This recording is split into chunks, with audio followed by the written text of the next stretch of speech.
नमस्कार, यो समाचारमा स्वागत छ। म मेनुका श्रेष्ठ।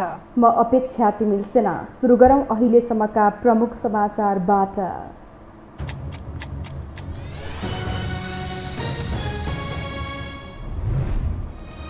देउबा सरकारले बोल्न समेत नदिएको एमाले अध्यक्ष ओलीको आरोप। माधव बाहिरेर पार्टीलाई कुनै असर नगरेको जिकिर।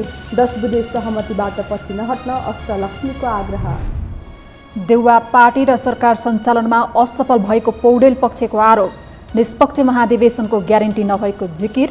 डडेलधुरामा पुनः अधिवेशन गर्न माग। कोरोना संक्रमणका कारण नेपालमा ज्यान गुमाउनेको संख्या 11,000 नाघ्यो। संक्रमण नियन्त्रणमा नआउँदै निपा भाइरसको जोखिम। सतर्कता अपनाउन विज्ञको सुझाव। पर्यटनको मेरुदण्ड मानिने होटल व्यवसाय महामारीले अस्तव्यस्त। विदेशी पर्यटकमा निर्भर अधिकांश होटल बन्द। पर्यटन नीति परिवर्तन गर्न सरकारसँग माग। र निम्न आय भएका देशलाई कोरोनाको खोप सहयोग गर्ने युरोपेली सङ्घको घोषणा। 2022सम्म 20 करोड खोप उपलब्ध गराइने शक्तिशाली राष्ट्र समक्ष सहयोगको अपिल।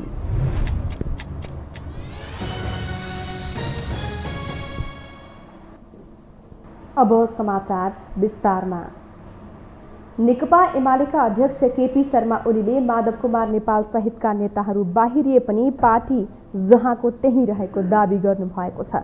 बिग्रन लागेका तत्त्वहरू बाहिरिए पार्टीलाई कुनै असर नपर्ने ओलीको भनाइ छ। नेकपा एमाले काठमाडौँ जिल्ला कमिटीले आज आयोजना गरेको प्रशिक्षण कार्यक्रमलाई सम्बोधन गर्दै ओलीले एमालेलाई सिद्ध्याउन खोजिए पनि सचेत कार्यकर्ता पङ्क्ति जुरुक्कै उठेर बचाएको बताउनुभयो।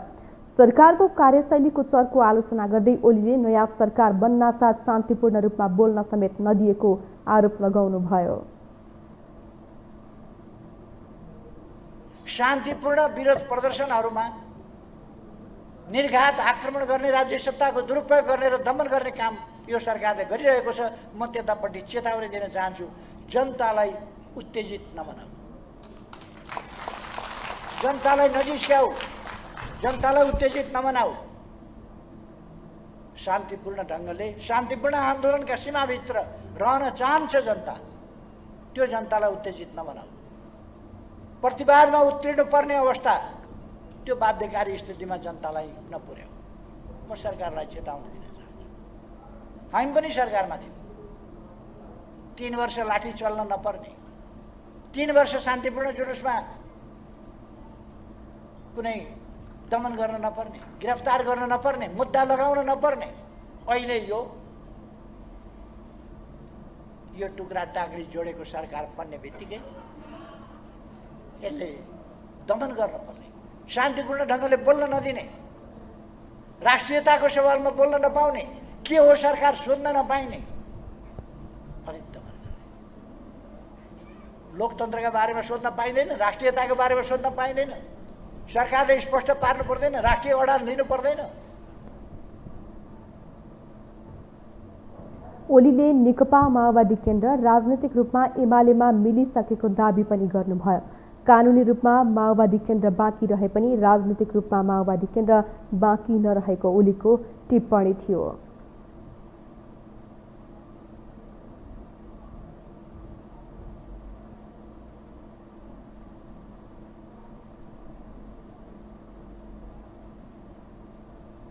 बागमती प्रदेशका मुख्यमन्त्री अष्टलक्ष्मी साकेले 10 बुँदे सहमति कार्यान्वयन गर्नका लागि कुनै जालझेल गर्न नहुने बताउनु भएको छ। काठमाडौँ जिल्ला कमिटीको कार्यकर्ता भेलालाई सम्बोधन गर्दै उहाँले एमाले कमजोर बनाउने खेल विरुद्ध एकजुट भएर लाग्नुपर्ने बताउनुभयो। पार्टी विधि विधानभन्दा बाहिर गएकै कारणले पार्टीभित्र सङ्घर्ष सुरु भएको उहाँको भनाइ छ। नेतादेखि कार्यकर्ता रूपान्तरण भएपछि मात्रै एमाले एकता सुदृढ हुने उहाँले बताउनुभयो। समीक्षा बिना हामीले चाहिँ ठिक र बेठिक नछुट्याइकन अगाडि बढ्न थाल्यो भने हामी फेरि पनि कमजोरमा हामी चाहिँ अप्ठ्यारोमा पर्न सक्छौँ। त्यसो भएकोलाई निर्मम समीक्षा भनेका छौँ। समीक्षा मात्रै होइन, निर्मम समीक्षा गर्नै पर्छ। त्यो आँट नेतृत्व त अलि गर्नै पर्छ। साँच्चै नै चाहिँ देशको आमूल परिवर्तन गर्ने हो भने, गणतन्त्रको भावनालाई चाहिँ हामीले आत्मसात गर्ने हो भने, समाजवादको लक्ष्य प्राप्त गर्ने हो भने, सिङ्गो चाहिँ सामन्ती व्यवस्थालाई चाहिँ अन्त्य गरिसकेर सामन्ती अवशेषहरूलाई अन्त्य गर्दै सिङ्गो चाहिँ रूपान्तरित गरेर अगाडि बढ्ने हो भने हामीले चाहिँ अत्यन्तै निर्मम समीक्षा गर्नै पर्छ। के भयो हिजो, किन यस्तो भयो, यो नगरिकन अगाडि बढ्यौँ भने फेरि पनि हामी चाहिँ अप्ठ्यारोमा पर्न सक्छौँ भन्ने चाहिँ मेरो चाहिँ दावा हो। साक्यले माधव नेपालले रोजेको बाटो गलत रहेको भन्दै एमालेमै फर्किन पनि आग्रह गर्नुभयो।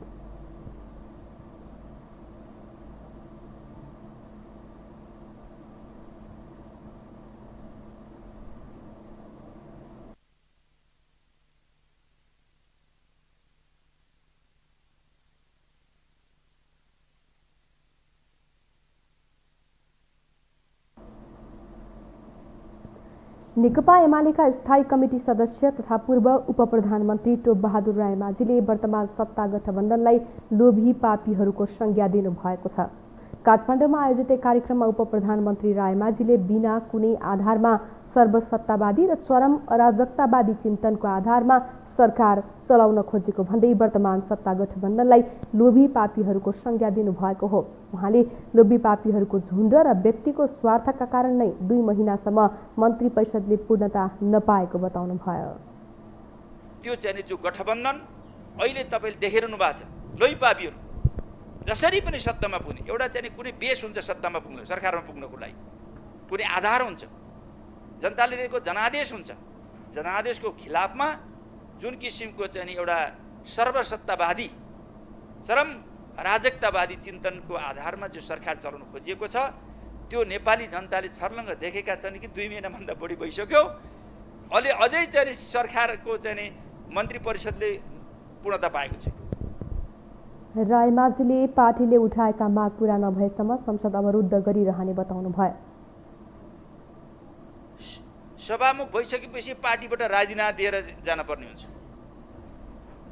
म कानुनको दायराभित्र कुनै पार्टी होइन, म कानुनलाई चाहिँ पालना गर्नेछु भनेर गएको हुन्छ। एउटै केसमा 2 थरी कुनै सांसदलाई 2 थरी मापदण्ड जो गरियो, यस कारणले यस्तो सभामुखको नेतृत्वमा जो काम भइरहेछ, देशमा अत्याचार भइरहेछ, यसको विपक्षमा पार्टीले जे काम विरोध गरेको छ त्यो जायज छ। रायमाझीले सरकारले एमसीसी बारेमा आफ्नो स्थिति क्लियर गर्नुपर्ने बताउनुभयो। उहाँले सरकार आफै अलमलमा रहेको भन्दै सरकारले एमसीसी बारे प्रस्ताव नै ल्याउन नसकेको टिप्पणी पनि गर्नुभयो।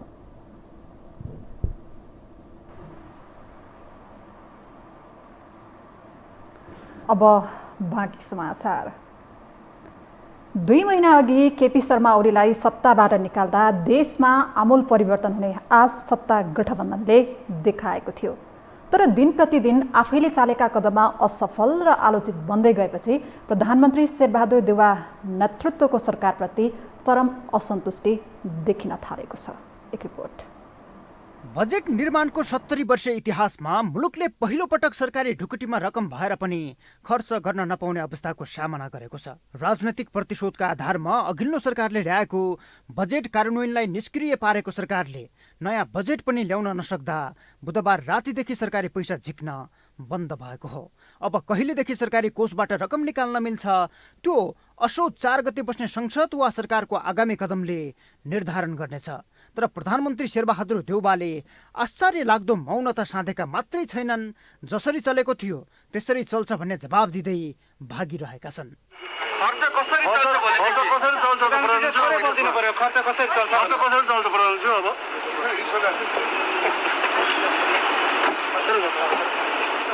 इतिहासमै नभएको काम गरेर सरकारी कीर्तिमानी बनाएका प्रधानमन्त्री शेरबहादुर देउवाले मन्त्री परिषद विस्तारलाई लिएर पनि रेकर्ड बनाउन खोज्दैछन्। असार 29मा सरकारको नेतृत्व सम्हालेका देउवाले 2 महिनाभन्दा धेरै समय बितिसक्दा समेत 16 मन्त्रालयलाई नेतृत्वविहीन बनाएका छन्।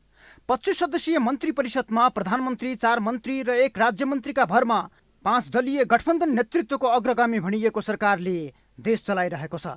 प्रतिगमनको मतियार बनेको भन्दै एमाले अध्यक्ष केपी शर्मा ओलीलाई सत्ता च्युत गरेर सरकारको साँचो हातमा लिएको गठबन्धन अहिले आफै आन्तरिक विवादको दलदलमा फस्दा मन्त्रालय भागबण्डादेखि अध्यादेश हुँदै एमसीसीसम्म विभाजित बनेको छ। गठबन्धन सरकार भएको कारणले गर्दा 2 महिनासम्म मैले चाहिने मन्त्री परिषद विस्तार गर्न सकिनँ भनेर उम्किन मिल्दैन, होइन? त्यसकारणले सधैँ प्रधानमन्त्रीजीले चाहिँ नि ल गठबन्धनका अरू साथीहरूले चाहिँ नि मन्त्रीमा पठाउन नसक्नु भएको हो भने पनि आफ्नो पार्टीको भागमा जति पर्ने हो ती मन्त्रालयहरूमा साथीहरूलाई जिम्मेवारी दिइहाल्नुपर्छ। यसरी चाहिँ नि 2 महिनासम्म लम्ब्याउन हुन्न। एक अर्को कुरा ओलीले जे गर्यो त्यही गर्नुपर्छ भन्ने होइन। फेरि ओलीले अध्यादेशबाट देश चलाउन खोजेको थियो, त्यसैले मैले पनि त्यही अध्यादेशबाट देश चलाउँछु। ओलीले अध्यादेशहरू ल्याएर पार्टी फुटाउन खोजेको थियो, त्यही भएर मैले पनि अध्यादेश ल्याएर पार्टी फुटाइदिएँ भन्न मिल्दैन। त्यो चाहिँ नि गर्न हुँदैन। सत्ता पक्ष र प्रमुख प्रतिपक्षको टक्रावले संसद नै अनिर्णयको बन्दी बनेको छ। अत्यन्तै महत्त्वपूर्ण र संवेदनशील मानिएका 10 अध्यादेश 2 महिनादेखि सरकारको प्राथमिकतामै नपरी बुधबार रातिदेखि निष्क्रिय भएका छन्।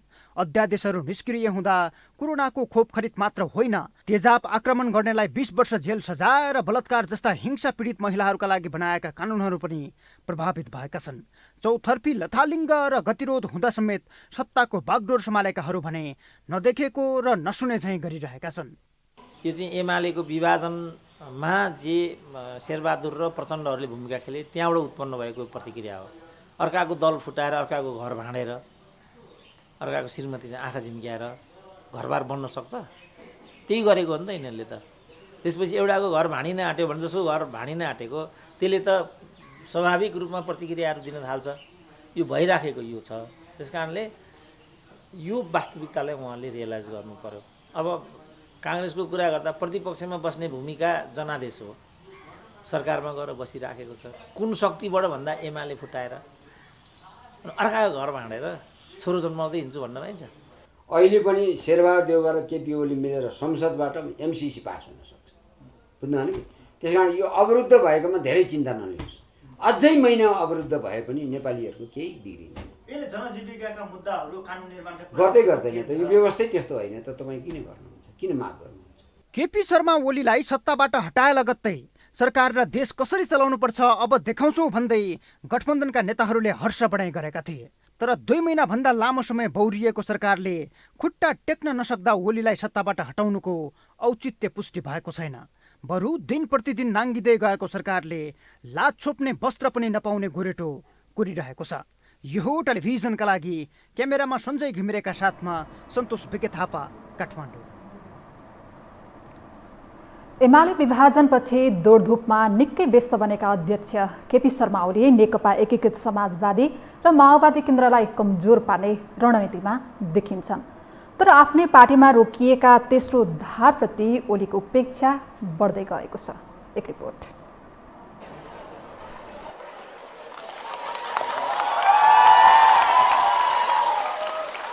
स्टेजमा उभिएर मुसुक्क मुस्कुराएपछि बोल्न थालेका एमाले अध्यक्ष केपी शर्मा ओलीले बिहिबार पनि एमाले ध्वस्त पार्न खोज्ने सडे गलेका र बिग्रिन थालेका तत्त्वहरू पार्टीबाट बाहिरिएको ठोकुवा गरे। झापा बुटोल हुँदै बिहिबार काठमाडौँमै उत्रिएका ओलीले एमालेबाट विभाजित माधव कुमार नेपाललाई खरानी घसेर तीर्थयात्रामा निस्किएको भन्दै अन्यलाई पार्टीमा फर्किन आग्रह गरे। अध्यक्ष ओलीले मौरीको सङ्गत गर्दा फुलबारीमा पुगिने दाबी गर्दै झिङ्गाको सङ्गत नगर्न आग्रह गरे। मौरीको सङ्गत लागेर गयो भने फुलको बगैँचामा पुगिन्छ, फुलबारीमा पुगिन्छ। झिङ्गाको पछि लागेर गयो भने फुलबारी पुगिँदैन, खोरको डुङ्गुरमा पुगिन्छ। माधव नेपाल घरमा आगो लगाएर खरानी धसेर त्रिपुण्डम भएर तीर्थयात्रामा हिँडेका मान्छेलाई म के भन्दिनँ? अन्त घरमा आगो लगाएर खरानी धसेर हिँड्यो केही भन्दैन। एमाले विभाजनको कारक तत्त्व नै माधव कुमार नेपाल र पुष्पकमल दाहाल प्रचण्डलाई मान्दै आएका ओलीले नेकपा विभाजनपछि माओवादी केन्द्र नाम मात्रैको बाँकी रहेकाले प्रचण्डसँग अल्झिएर नबस्न आग्रह गरे। केही दिन यता पार्टी विघटन गर्नुपर्ने अवस्थाको आकलन र आफू एक्लो भइन्छ कि भन्ने डरमा रहेका प्रचण्डको भनाइप्रति लक्षित गर्दै ओलीले प्रचण्डको आत्मबल गुमेको भन्दै हर्ष बढाइ समेत गरे। के हो 2 वर्षपछि त म एक्लै हुन्छु कि क्या हो भने सुन खानु होइन। अब त हामीलाई त ओडा जित्न पनि गाह्रो छ कि क्या हो सुन्न थाल्नुभयो होला नि। यो पार्टी अब काम लाग्दैन, अब विघटन गरिदिए हुन्छ भनेको पनि सुन्न थाल्नुभयो होला नि। हाम्रा साथीहरूले अरू सबै कुरा बिर्सिए, 49 जना मन्त्री हुन मात्रै खोज्छन्। म त हैरान परेँ भनेर टाउको समातिको पनि देख्नुभयो होला नि। त्यसकारण मान्छेहरूको मनोबल टुटिसकेको छ। नाम छ, कानुनी हिसाबमा माओवादी केन्द्र भन्ने नाम छ। अब माओवादी त्यो केन्द्र होइन, त्यो प्रचण्ड गुट मात्रै हो। माओवादी केन्द्र त यो पार्टीमा मिलिसक्यो। ओलीले प्रचण्ड र माधव कुमार नेपालका नेता कार्यकर्तालाई एमालेमा आउन आग्रह गरिरहेका बेला आफ्नै पार्टीमा रोकिएका दोस्रो तहका नेताहरू भने सशङ्कित छन्। 10 बुँदे सहमति कार्यान्वयन र पार्टीलाई 2075 जेठ 2 मा फर्काउने आश्वासनसहित एमालेमै रोकिएका उनीहरूको जिम्मेवारी नफर्किएपछि ओलीमाथि शङ्का गरिरहेका छन्। पार्टी उपाध्यक्ष समेत रहेकी र माधव नेपालको साथ छोडेपछि मुख्यमन्त्री पाएकी नेत्री अष्टलक्ष्मी साक्यले बिहिबार छलछामा आवश्यक नभएको बताइन्। उनले माधव कुमार नेपाल गलत बाटोमा हिँडेको बताउँदै एमालेमै फर्किन आग्रह गरिन्। तर ओलीले साक्यलाई जवाब फर्काउँदै फेरि पार्टी फुटाउन माधवको आवश्यक छ भन्दै प्रश्न गरे। कमरेड माधव नेपालले लिएको बाटो सही छैन। मेरो एकदम प्रश्न छ। म किन भनिरहेछु, म यो किन भनिरहेछु भन्दाखेरि यति बेला फुटको राजनीति होइन, जुटको राजनीति आवश्यकता छ। एकजुटको राजनीति आवश्यकता छ। सुदृढ एमालेको राजनीति आवश्यकता छ। अनुरोध गर्न चाहन्छु उहाँलाई, आफूले दुःख गरेको पार्टी, आफूले त्याग गरेको पार्टी, आफूले जन्माएको पार्टी, हामी सबै ईश्वर कमरेड यही हुनुहुन्छ, सबै नेताहरू यसरी लागेको पार्टीमा फेरि पनि एकचोटि चाहिँ समीक्षा गर्नुहोस्। माधव कामरेड आउनुहोस्, तपाईँको आवश्यकता छ भनेर फुटाउनलाई आवश्यकता छ। अब उहाँको यहाँ फेरि फुटाउनु के गर्न आवश्यकता छ माधव कामरेडको, त्यो म बुझ्दिनँ। केलाई आवश्यक?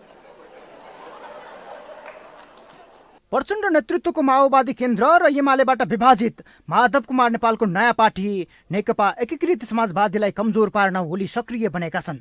आफ्नो पल्लाभारी बलियो बनाउन देश दौडाहामा केन्द्रित बनेका ओलीले कार्यकर्तालाई भड्किन नदिन विभिन्न प्रयास गरेको देखिन्छ। तर पछिल्लो समय पार्टी विभाजनपछि माधव नेपालको साथ छोडेर एमालेमै रोकिएका नेताहरू भने ओलीको व्यवहारप्रति थप सशङ्कित बन्दै जाँदा आन्तरिक शक्ति सङ्घर्ष नै एमालेका लागि चुनौती बनेको छ। यो हो टेलिभिजनका लागि क्यामेरामा निशान्त तामाङका साथमा सन्तोष विके थापा, काठमाडौँ। नेपाली कांग्रेसका वरिष्ठ नेता रामचन्द्र पौडेल पक्षले डडेलधुरा जिल्लाको वडा अधिवेशनका विषयमा गम्भीर विमति राखेको छ। निर्वाचन समितिसँग पौडेल पक्षका नेताहरूले 2/3 बहिष्कार गर्दा पनि चुनाव गरिएको भन्दै आपत्ति जनाएका छन्। डडेलधुरा अधिवेशन आफूहरूले नस्वीकार्ने भन्दै यो समूहले फेरि अधिवेशनका लागि निर्वाचन समिति र पार्टी सभापति शेरबहादुर देउवाको ध्यानाकर्षण पनि गराएको छ। ध्यानाकर्षण पत्र बुझ्दै निर्वाचन समितिले निर्वाचन अधिकृतलाई बोलाएर जानकारी लिने र आवश्यक निर्णय गर्ने बताएको छ। अधिवेशनहरूमै राज्य शक्तिको प्रयोग भएको भन्दै निष्पक्ष महाधिवेशन हुने वातावरण नबनेको भन्दै पौडेल पक्षले आपत्ति जनाउँदै आएको छ।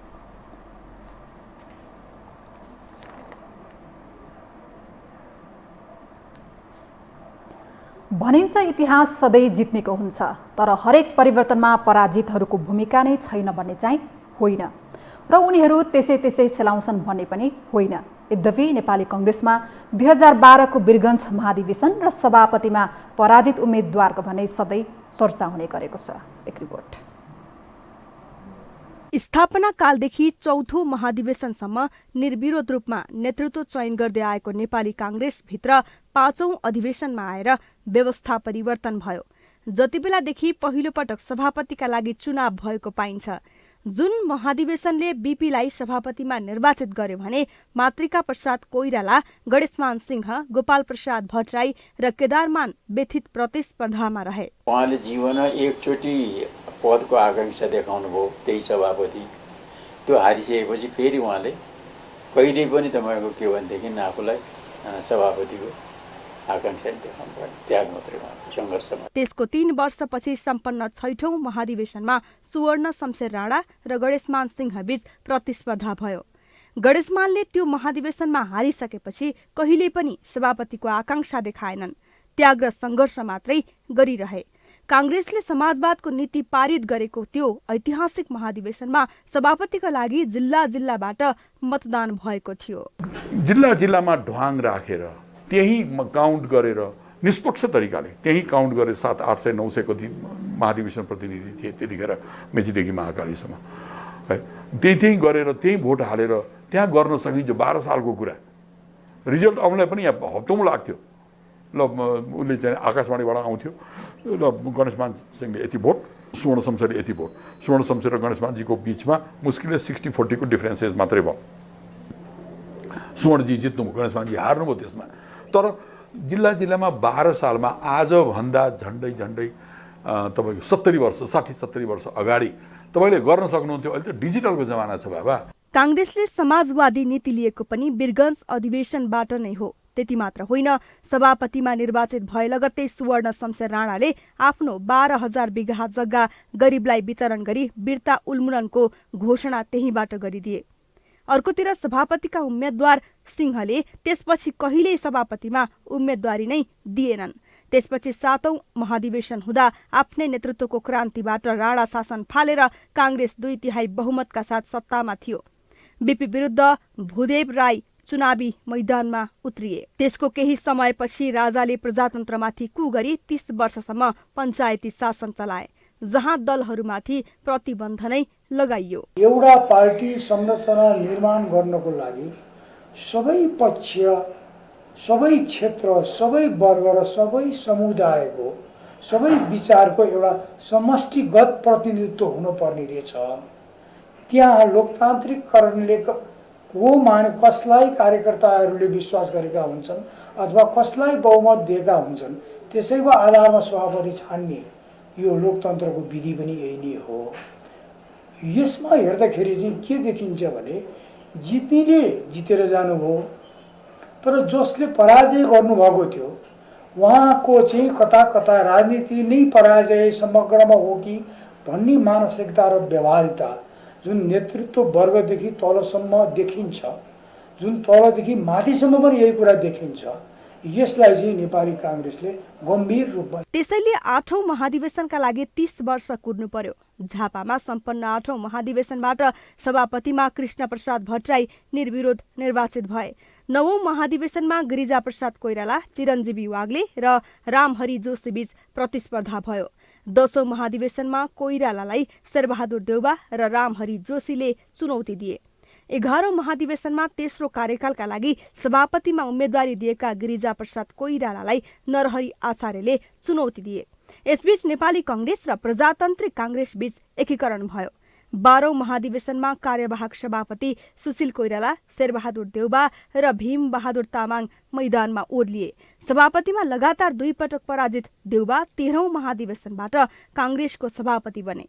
कांग्रेसको इतिहासमा नेतृत्वको लागि प्रतिस्पर्धा गर्ने 10 नेता सभापति हुन सकेनन्, तर पनि कांग्रेसको 6औं अधिवेशन र सभापतिका पराजित गणेशमान सिंहको चर्चा आम कांग्रेस जनबीच सधैँ चलिरहन्छ। हामीसँग समाचार बाँकी नै छन्, अहिलेलाई विश्राम।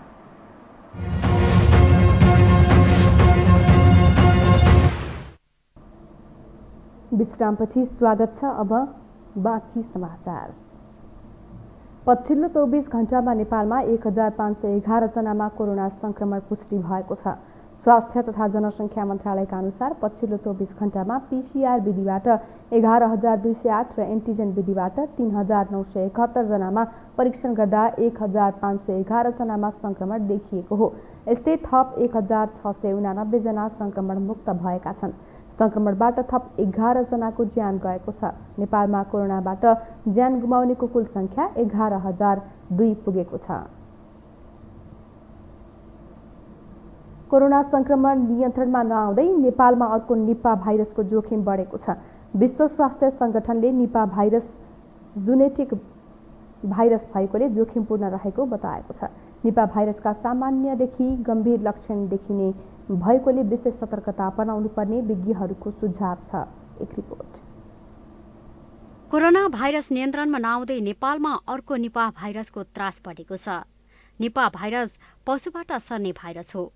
अहिलेसम्म नेपालमा यो भाइरसका संक्रमित फेला परेका छैनन्, तर भारतमा निपा भाइरसको संक्रमण देखिएकाले नेपालमा पनि फैलिन सक्ने जोखिम छ। 2018 मे 21 दक्षिणी भारतीय राज्य केरलामा निपा भाइरसका कारण 12 जनाको मृत्यु भएको थियो। भारतकै केरला र उत्तर प्रदेशमा निपाह भाइरस संक्रमितहरूको उपचारमा संलग्न नर्सको समेत मृत्यु भएको थियो। उक्त भाइरसका लक्षण ज्वरो आउने, रिङ्गटा लाग्ने, टाउको दुख्ने, मांसपेशी दुख्ने, वाकवाकी लाग्ने, श्वास प्रश्वासमा कठिनाइ हुने जस्ता समस्या देखिन्छ। भारतमा निपाह भाइरसका बिरामी देखिन थालेपछि स्वास्थ्य तथा जनसङ्ख्या मन्त्रालयले निपाह भाइरसको संक्रमितप्रति सचेत रहन आग्रह गरेको छ। मन्त्रालयका प्रवक्ता डाक्टर कृष्णप्रसाद पौडेलले भारतसँग खुल्ला सीमा भएकाले यहाँ पनि फैलिन सक्ने भएकाले सचेत रहन आग्रह गरिएको बताएका छन्। रहेको छ विशेष गरी निपाह भाइरस एक प्रकारको प्यारामिक्सोभिरिडी भन्ने भाइरस हो, जुन एक प्रकारको फलफुलमा रहने फ्रुट ब्याट प्रजातिको चमेरामा प्राकृतिक रूपले पाइन्छ। यो पशु पंक्षीबाट मानवमा सर्ने जुनोटिक प्रकृतिको बिमार हो। यो संक्रमित चमेरोबाट सुँगुर, गाई गोरु जस्ता घरपालु जनावरमा पनि सर्न सक्छ र मानिसमा पनि सर्न सक्छ। त्यसै गरी संक्रमित पशुपक्षीले को संसर्गमा आएको उनीहरूले जुठो पारेको एक हिसाबले फलफुल सेवन गरेमा पनि सर्न सक्दो रहे। बेला बेलामा साबुन पानीले हात धुने, भिडभाडमा जाँदा मास्क लगाउने लगायतका मापदण्डको पालना गर्नुपर्नेछ। म यो अनुरोध गर्न चाहन्छु। हाम्रोमा हालसम्म निपाह देखिएको छैन, तर हामी सचेत र सजग चाहिँ हुनुपर्ने अवश्य छ। यस भाइरस प्राकृतिक रूपमा फुट ब्याट भन्ने प्रजातिको चमेरामा पाइन्छ। जनावरबाट मानिसमा सर्ने गर्दछ। चमेराबाट सुँगुर, गाई, गोरु जस्ता जनावर हुँदै मानिसमा सर्ने गर्दछ। निपाह भाइरसबाट लाग्ने रोगको उपचार नभएको र हालसम्म यो भाइरसको औषधिको विकास नभएकोले विशेष सतर्कता अपनाउनु पर्ने विज्ञहरूको जोड छ। संक्रमित पशुको संसर्गमा आएको फलफुल प्रयोग गरेमा, संक्रमित व्यक्तिको रगत, दिशा र पिसाबसँग प्रत्यक्ष सम्पर्कमा आएमा पनि निपाह भाइरस सर्ने सररोग विशेषज्ञ शेरबहादुर पुन बताउँछन्। पछिल्लो समयमा भारतमै कम्तीमा 17 जनाको मृत्यु यही निपाह भाइरस कारणले भएको देखिन्छ र केही दिन अगाडि एकजना बालकको मृत्यु पनि यही निपाह भाइरस कारणले भएको हुनाले त्यो ठाउँमा अलिकति अलर्ट गरिएको छ। त्यो निपाह भाइरस चाहिँ अत्यधिक मात्रामा उच्च घातक संक्रामक रोग भएको हुनाले चाहिँ र यो यसको प्राइमेरी सोर्स भन्छ हामीले, प्राथमिक स्रोत चाहिँ चमेरो भएको र त्यो चमेरो चाहिँ नेपालमा पनि भएको हुनाले चाहिँ हामी अलिकति सतर्कता अपनाउनु पर्ने चाहिँ अवस्था आएको हो। चमेरोले चाहिँ कस्तो चाहिँ फ्रुट ब्याट भन्छ, त्यो कारणले गर्दाखेरि त्यो खाएर छोडेकोहरू हुनसक्छ, त्यो जुन चाहिँ खाँदाखेरि सङ्क्रमण हुने भयो, किनभने त्यसको पिसाब अथवा रियालबाट सर्ने भयो। दोस्रो चाहिँ सुँगुर, त्यो हो भने सुँगुर पालक कृषकहरूले चाहिँ ध्यान दिनु पऱ्यो। सुँगुर अलिक स्वास्थ्य समस्याहरू छ कि हेर्नु पऱ्यो र विशेषज्ञलाई बोलाएर चाहिँ परीक्षण गर्नु पऱ्यो। निपाह भाइरसको लक्षणको जस्तो देखिएमा अस्पतालमा पिसिआर वा अलैजा विधिको प्रयोग गरेर रगत, पिसाब, नाक, कान र घाँटीको परीक्षण गराउनु पर्दछ। यसबाट बस्न गाईबस्तुको गोठ र फार्म सफा राख्ने, मासु काट्दा र पकाउँदा पन्जा र मास्कको प्रयोग गर्ने, सकेसम्म पानी उमालेर मात्र पिउने बानी बसाल्न विज्ञहरूले आग्रह गरेका छन्। यो हो टेलिभिजनका लागि क्यामेरामा सञ्जय घिमिरेका साथमा लीलामाया ठटाल, काठमाडौँ। अब बाँकी समाचार। काठमाडौँबाट ओखलढुङ्गा जाँदै गरेको बोलेरो जीप रामेछापको मन्थलीमा दुर्घटना हुँदा 3 जनाको घटनास्थलमै मृत्यु भएको छ। आज काठमाडौँबाट खिजी फलाटेका लागि छुटेको प्रदेश नम्बर 30102363513 नम्बरको सामान बोक्ने बोलेरो जीप दुर्घटना हुँदा चालकसहित 3 जनाको घटनास्थलमै मृत्यु भएको हो। दुर्घटनामा जीप चालक लाक्पा शेर्पा, उनकी श्रीमती फुर्बा शेर्पा र सवारी धनी वाङसेन शेर्पाको मृत्यु भएको जिल्ला प्रहरी कार्यालय रामेछापले जनाएको छ।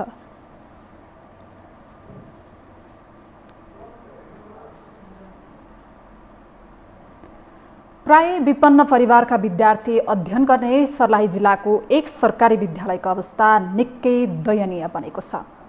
भौतिक संरचना जीर्ण हुँदा जिल्लाको सदरमुकाम मलङ्गवा नजिकै र नेपाल भारत सीमा छेउमै पर्ने ब्रह्मपुरी गाउँपालिका वडा नम्बर 4 त्रिभुवन नगर स्थित सूरज जनता माध्यमिक विद्यालयको अवस्था दयनीय बनेको हो। एक रिपोर्ट। विक्रम सम्वत 2027 सालमा स्थापना भएको सर्लाही जिल्लाको सूरज जनता माध्यमिक विद्यालयको पुरानो संरचना भत्केर जीर्ण बनेको छ। जताततै भवनका भित्ताहरू चर्किएर लड्ने अवस्थाका छन्। न त यो भवनको विकल्पमा अर्को कुनै नयाँ भवन नै बनाइएको छ, न त यस सम्बन्धी कुनै तयारी नै गरेको छ। बस्तीको बीचमा अवस्थित यो विद्यालय स्थापना कालदेखि नै कम्पाउन्ड विहीन छ। कम्पाउन्ड नहुँदा स्थानीय गाउँलेहरू आफ्नो पशु चौपया लगेर चराउने र बाँध्ने गरेका छन्। वर्षाको समयमा यस विद्यालयको अवस्था एकदमै नाजुक हुने गरेको छ। होचो स्थानमा रहेका कारण विद्यालयको कम्पाउन्डमा घुँडासम्म पानी जमेर पोखरी बन्ने गरेको विद्यार्थीहरूले बताएका छन्। सर इतना ही है पानी में तो बच्चा सही लगे पढ़ोगे ना सर तो कहना होते तो स्कूल के ना आगे बढ़ते सर पंखा खाना आवे ले नाम से गर्मी में खूब बहुत ज्यादा गर्मी लगे छै सर ऐना टूटल स्कूलों के नाम तो खराब होले वो नेव दे के सर छोड़ देले है सर इतना ढलाब से सर इतना खराब से ये फिर तो कहना होते सर तो बच्चा केना आते पढ़े। बाहिरको पानी कक्षा कोठामा छिरेर बर्खभरि नै पढाइ अवरुद्ध हुने गरेको विद्यालयका एक शिक्षकले बताए। वर्षा सुरु भएपछि चौरमा पानी जम्ने, कक्षा कोठाको छत चुहिने, छत तथा भित्ताहरू चर्किएका कारण कति बेला लडेर दुर्घटना हुने हो भन्ने डरले विद्यार्थीहरू आउन छाडेपछि 2-3 महिनासम्म विद्यालय बन्द रहने गरेको उनले बताए। विद्यार्थीहरूलाई पनि अवस्था एकदम दयनीय भयो। उनीहरूले डराउँछन् कि कसरी जाने, यो आफ्नै शरीरमाथि यो खसिहाल्छ कि भनी त्यसरी डर लाग्छ। यी सबै कारणले गर्दा यहाँ विद्यार्थीको उपस्थिति पनि कम भइरहेछ। एकदम डरमय वातावरणमा हुन्छ कि मेरो शरीरमाथि पनि आइपर्छ कि खस्छ कि विद्यार्थीहरू खस्यो भने आफ्नो जिम्मेवारी हुन्छ कि, त्यस्ता कुराहरूले सबै कुरा दयनीय अवस्थामा छ। सरकारले शिक्षा नीतिमा सुधारका निम्ति विभिन्न कार्ययोजना ल्याए पनि यस विद्यालयमा भने कुनै प्रभाव परेको देखिँदैन। गाउँपालिका र वडा कार्यालयले पनि यसको सुधार तथा व्यवस्थापनका लागि कुनै पहल गरेका छैनन्। विगत 4 वर्षदेखि यस विद्यालयमा व्यवस्थापन समितिको चयन भएको छैन। विद्यालयका प्रधानाध्यापक दिनेश महतोले विद्यालयको स्थिति दयनीय रहेको स्वीकार गरे। उनले स्थानीय सरकारको रूपमा रहेको गाउँपालिका र वडा कार्यालयले व्यवस्थापनका निम्ति पहल कदमी नगरेकाले विद्यालयको अवस्था दयनीय बनेको आरोप लगाए। वडा अध्यक्षलाई मैले 2-3 चोटि सूचना पनि मौखिक पनि भनेको छु, सर तपाईँ एकचोटि विद्यालयमा आइदिनु, विद्यालयको अवस्था कस्तो छ के छ, तपाईँ यहाँको जनप्रतिनिधि हुनुहुन्छ।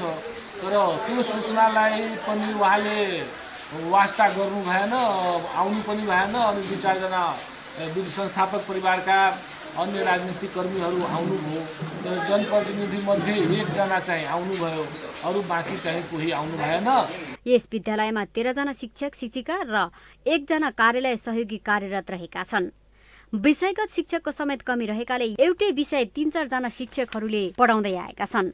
अंग्रेजी, नेपाली, गणित, विज्ञान लगायतका मुख्य विषयको शिक्षक नहुँदा अन्य विषयका शिक्षकले ती विषय पढाउने गरेको विद्यार्थीहरूले बताए। वडा अध्यक्षलाई भन्नुभएको थियो कि सर यो व्यवस्था गराइदिनुहोस्। उहाँले भन्नुहुन्छ कि स्कुलको पानी शिक्षा तब हुन्छ, यहाँ विद्यार्थीहरूले पढाउनमा गाह्रो हुन्छ कि, त्यसैले मेयर सरलाई भन्नुभयो। त मेयर सरलाई केही सुनवाई छैन।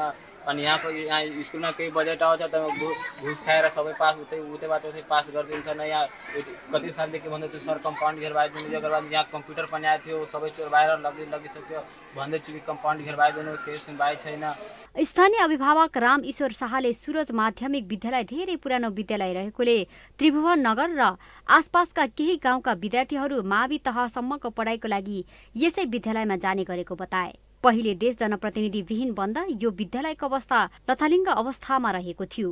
अहिले स्थानीय सरकारको मातहतमा आए पनि अवस्था जिउको त्यो रहेको उनी बताउँछन्। यहाँ जे भी पावर है, शिक्षा के मास्टर टीचर न है, उनका लावे के गाँव पालिका का पावर है, लेकिन वो चीज़ न कर रहे थे। हम 4 साल से तो चुप रही, लेकिन अब चुप न रख दे। हमार मांग ये है कि हमारा इस जाति दुश्मनी केकरो से न है। बिल्कुल हम चाह रहा छी कि कम से कम हमारा स्कूल प्रति जे बढ़िया से बच्चा सबके भविष्य के बारे में विकास है, माटी भराए, पानी की अवस्था है। कल परसों एक आदमी मछली भी मारित रहे में, अगर एहने अवस्था रहते तो ऐसे बेटर है कि बंद कर देला में फायदा रहते ना। राजनीतिक चलखेलका कारण विगत 4 वर्षदेखि व्यवस्थापन समिति विहीन बन्दै आएको यस विद्यालयमा तत्काल विद्यालय व्यवस्थापन समिति गठन गरेर सुधार गर्नुपर्ने सबै कामहरू अगाडि बढाउन अभिभावकहरूको संयुक्त माग रहेको छ। यो हो टेलिभिजनका लागि सर्लाहीबाट मनोज यादवको रिपोर्ट। अब आर्थिक समाचार।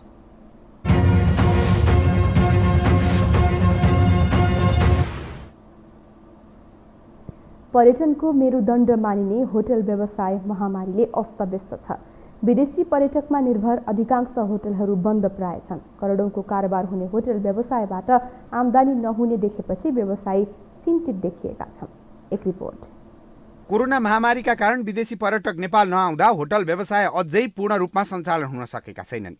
कोरोना महामारीको जोखिम कम भए पनि सरकारले पर्यटकका लागि सहजता प्रदान गर्न नसकेको आरोप लाग्ने गरेको छ। अन अराइभल भिसा र क्वारेन्टाइनका कुराहरूमा सहजता प्रदान नहुँदा विदेशी पर्यटक नेपाल आउन सकेका छैनन्। होटल संघ नेपाल हानका प्रथम उपाध्यक्ष विनायक शाह अन्य देशमा पर्यटकका लागि भिसा दिइरहेको भए पनि नेपाल सरकारले वास्ता नगर्दा समस्या उत्पन्न भएको बताउँछन्। पर्यटनको बजार बढाउनका लागि अब ढिला भइसकेको भन्दै सरकारले पर्यटकहरूका लागि घोषणा गरेको 10 दिनका लागि पर्यटक कागज कार्यविधि बनाएर लागू गर्नुपर्ने उनको भनाइ छ। सरकारले 10 दिनको पर्यटन कागज भनेको छ, त्यो लागू गरिदिनु पर्यो। आजसम्म कार्यविधि बनाएको छैन। 1 महिना विदेशबाट आउने अन्तर्राष्ट्रिय पर्यटकहरूलाई 1 महिनाको फ्री भिसा भनेको छ, त्यसको पनि आजको दिनसम्म केही पनि कार्यविधि छैन, परिपत्र छैन। अब यी कुराहरू अब अक्टोबर नोभेम्बरमा जुन मान्छेको नेपाल आउन चाहन्थे ती मान्छेहरू आधा त क्यान्सलै भइसक्यो अहिले, किनभने हामीसँग आजको दिनसम्म अनअराइभल भिसा छैन, भिसा सहज पाउने अवस्था छैन भनेको धेरै मान्छेहरू आउन खोज्नु भएको थियो। होटल पबेराका सञ्चालक राधेश्याम थापा पनि कोरोना कहर बिस्तारै अब कम भइराखेकाले पर्यटन क्षेत्र पनि पूर्ण रूपमा सञ्चालन गर्नुपर्ने बताउँछन्। सौन्दर्यताको चर्चा धेरै भएकाले अब पर्यटकहरू आउने वातावरण सरकारले बनाउनु पर्ने उनको धारणा छ। नेपालको सौन्दर्य जुन छ त्यसले चाहिँ विश्वलाई एउटा मेसेज के गएको छ भने नेपाल भनेको एउटा चाहिँ नि स्विजरल्यान्ड बिसाउने देश हो भन्ने खालको एउटा चाहिँ मान्छेमा त्यस्तो खालको एउटा चाहिँ सोच पनि डेभलप भएको छ। त्यसले गर्दाखेरि अहिले इमिडिएटली नहोला, तर बिस्तारै केही हुन्छ भन्ने आश चाहिँ राखेको छु। यसलाई हेर्दै जाउँ कतिसम्म सफल हुन्छ। आफूले पनि अब यसमा धेरै मेहनत गर्नुपर्ने कुराहरू छन्। राज्यले पनि यसलाई हामीलाई चाहिँ अलिकति केही सोच्नै पर्ने एउटा कुनै किसिमबाट चाहिँ सफल हुने खालको एउटा चाहिँ सोच उहाँहरूले पनि बनाइदिनु भयो भने बिस्तारै अब रिटर्न होला भन्ने आशा राखेको छौँ। त्यस्तै रमदा इन्कोरकी मार्केटिङ म्यानेजर प्रज्ञा खनाल पनि कोरोनाका कारण थलिएको पर्यटन क्षेत्रले अब गति लिने विश्वास गर्छिन्। नेपालमा आउने अधिकांश पर्यटक भारत र चीनका भएकाले भारत चीनका पर्यटकहरूका लागि सहजता प्रदान गर्नुपर्ने उनको धारणा छ। कोरोनाका कारण 1.5 वर्ष यता थला परेको पर्यटन तथा होटल व्यवसायलाई निर्बाध रूपमा सञ्चालन गर्ने व्यवस्था सरकारले मिलाइदिने उनको विश्वास छ। नेपालको सबभन्दा धेरै टुरिस्ट फ्लो भनेको चाहिँ इन्डियन हो र चाइनिजहरू हो। त्यो इन्डियन र चाइनिजहरूको इन्डियामा नै हाम्रो 52+ होटल्सहरू छ, अझ 14वटा अझ पाइपलाइनमा छ। त्यो कारणले गर्दा इन्डियन गेस्टहरू आउनु हुँदाखेरि चाहिँ रमाडा भन्दाखेरि चाहिँ उहाँहरूको लागि एकदम फेमिलियर ब्रान्ड हुनुभयो। हामीले गरेर चाहिँ अलिकति मार्केटिङको लागि चाहिँ हामीले भ्यालु एडिसन गरिदिनु पर्ने भयो। कोभिडको दोस्रो लहरपछि नेपालको पर्यटन क्षेत्रमा सकारात्मक गतिविधिहरू बढ्ने अपेक्षा थियो। अझै पनि तेस्रो लहरको जोखिम कायमै रहेकाले पर्यटन र पर्यटकीय गतिविधि आक्रामक रूपमा बढ्ने अवस्था छैन। सरकारले पर्यटन नीति खुकुलो नबनाउँदा यति बेला पर्यटकले धमाधम बुकिङ रद्द गरिरहेका छन्। बुकिङ रद्द भएपछि व्यवसायी थप निराश भएका छन्। नेपाल स्टक एक्सचेन्ज नेप्सेमा साताको अन्तिम दिन आज उच्च अङ्कको गिरावट आएको छ। आज नेप्से 76.65 अङ्कले घटेर 2812.39 बिन्दुमा पुगेको हो। त्यस्तै आज 9 अर्ब 3 करोड 39 लाख बराबरको कारोबार भएको छ। नेप्सेका अनुसार आज कारोबार भएका एक कम्पनीको सेयर मूल्यमा उच्च वृद्धि भएको छ। सेयर मूल्य बढ्ने कम्पनीहरूमा मनोकामना स्मार्ट लघुवित्त वित्तीय संस्था रहेको छ। यस कम्पनीको सेयर मूल्य आज 10% ले बढेको छ। त्यस्तै कर्पोरेट डेभलपमेन्ट बैंकका लगानीकर्ताले सर्वाधिक गुमाएका छन्। यसको सेयर मूल्य आज 8.77% ले घटेको छ। कारोबारको आधारमा आज सबैभन्दा बढी Arun valley hydro power development कम्पनीको भएको छ।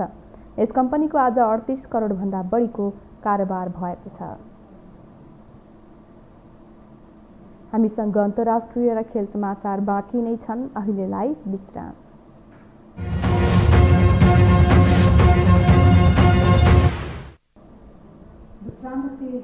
स्वागत छ। अब पालो अन्तर्राष्ट्रिय समाचारको।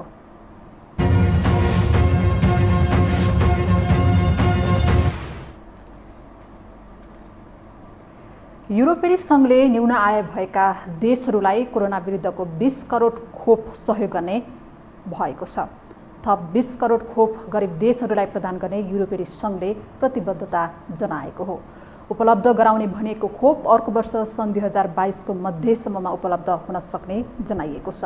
संघको यो योजनालाई सहयोग गर्न र त्यसका लागि सहयोगको घोषणा गर्न पनि सबैलाई आह्वान गरिएको छ। विश्वका कतिपय देशहरूले अहिलेसम्म पनि कोरोना भाइरस विरुद्धको खोप पर्याप्त रूपमा पाउन नसक्नु चिन्ताको विषय भएकाले धनी र शक्तिशाली राष्ट्रहरूले योगदान गर्नुपर्नेमा सङ्घको जोड रहेको छ। अब पालो खेल समाचारको।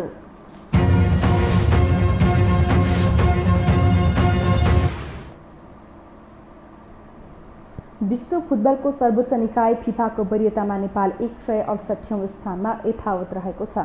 फिफाले आज सार्वजनिक गरेको नयाँ वरियतामा नेपाल यथावत रहेको हो। नेपालले हालै भारतसँग 2 मैत्रीपूर्ण खेल खेलेको थियो। यता दक्षिण एसियाली राष्ट्रको वरियतामा भने नेपाल तेस्रो स्थानमा रहेको छ। नेपालभन्दा अघि भारत र मालदिप्स रहेका छन्। फिफाको नयाँ वरियताको शीर्ष स्थानमा बेल्जियम यथावत रहेको छ। खेल समाचारसँगै हामी यो समाचारको अन्त्यमा आइपुगेका छौँ। बिदा हुनु अघि प्रमुख समाचार पुनः एकपटक।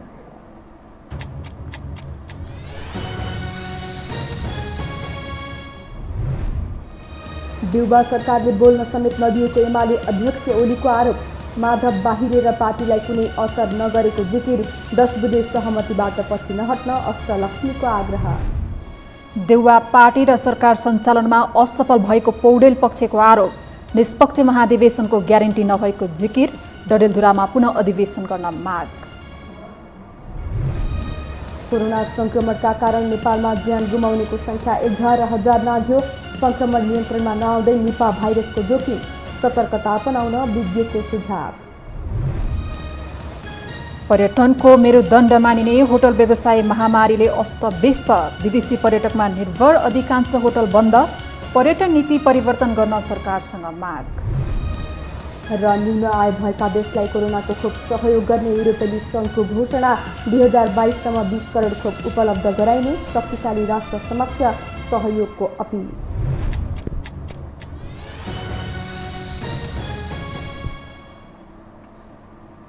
हवस् त यो समाचार सकियो। समाचार बुलेटिनका साथै यो टेलिभिजनका सम्पूर्ण कार्यक्रम yoho.television.com, yoho.khabar.com, युट्युब र फेसबुकमा पनि पढ्न र हेर्न सक्नुहुनेछ। मोबाइलमा योहो टिभी एप डाउनलोड गरी हामीलाई प्रत्यक्ष हेर्न सक्नुहुनेछ। तथ्यसहितको निष्पक्ष समाचारका लागि हेर्दै रहनुहोला योहो टेलिभिजन। नमस्कार।